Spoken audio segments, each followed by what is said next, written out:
Back to another explainer. All right, I want you to picture a tiger in your head. You're probably conjuring up this invincible, vibrant, absolutely muscular king, right? Ruling the jungle without a single challenger? It's kind of this mythos we've all grown up with, the ultimate apex predator in its absolute prime, moving silently and then striking with unmatched power. But today, we're actually going to look past that perfect snapshot of vitality. We're going to examine the hidden, honestly pretty harsh timeline of this incredible animal. Okay, let's dive into this. The central question that anchors our entire explainer today is, honestly, a bit jarring. What happens when a tiger gets too old to hunt? See, we're so conditioned to think of these magnificent cats as permanent fixtures of power. But the truth? The reign of any apex predator has a strict, non-negotiable expiration date. Challenging the myth of the invincible tiger means we have to look at the harsh mechanics of aging, especially in an environment that literally offers absolutely zero sympathy for the weak. But before we go there, let's establish what the baseline of this power actually looks like. Section 1. The apex predator and the baseline of power.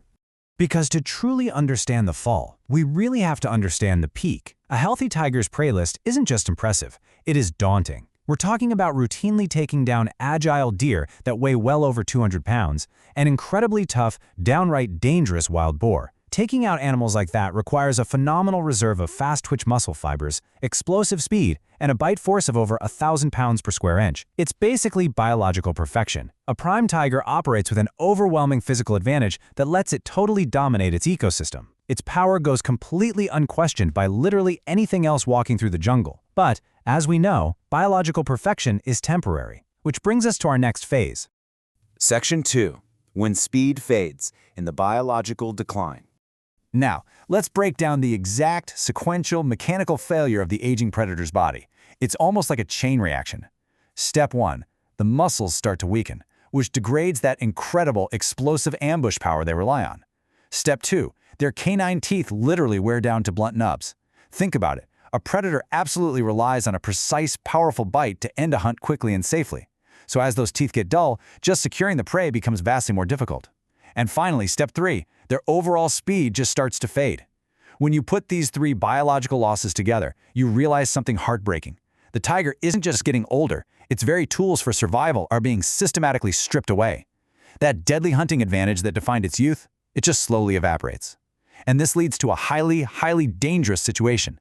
Now, what's really interesting about all this is the fatal loop that becomes an aging predator's worst nightmare. We call it a failed hunt, which is basically when prey just simply outruns the aging tiger. But here's the kicker. It's not just a missed meal. It is a dangerous, almost catastrophic waste of irreplaceable energy. See, an older tiger's metabolism cannot quickly recover from a dead sprint. When you're young, sure, you can afford to miss. But when your muscles have weakened, the energy you burn chasing a deer that gets away, it just can't easily be replenished. Every single failed chase literally brings them closer to starvation. It's a vicious, completely unforgiving cycle. But you might be wondering, why is this specific biological decline so uniquely devastating to the tiger? Well, that brings us to Section 3, a solitary survival and the social constraint. To understand why this decline is uniquely devastating to the tiger, we have to look at the social safety net of lions. Lions, as you probably know, are highly social cats. They live in a pride. So if a lion gets too old or injured to hunt, the pride acts as, well, sort of a feline social security system. Younger, faster members can go out, hunt, and bring food back, which allows the older members to eat and survive. Now, contrast that with the tiger. Tigers are notoriously completely solitary. There's no pride, no family dinners, and absolutely zero social safety net. Their survival is entirely dependent on their own failing bodies. It's an incredibly stark, lonely existence where you literally only eat what you can catch yourself. So, the crucial point is this. How exactly does the former king of the jungle adapt to this lonely decline? The reality is, they plummet right down the food chain. The old tiger completely changes its survival tactics. It has to abandon hunting those 200-pound deer and tough wild boar, and instead goes for frogs, rodents, or even scavenging the rotting remains of what younger leopards have killed. It is forced to rely on whatever random opportunities it can possibly find. That baseline of absolute power we talked about earlier, it's gone, entirely replaced by a desperate, undignified scramble just to get mere calories. Which leads us to our final act, Section 4, the unbeatable enemy and the indifferent jungle.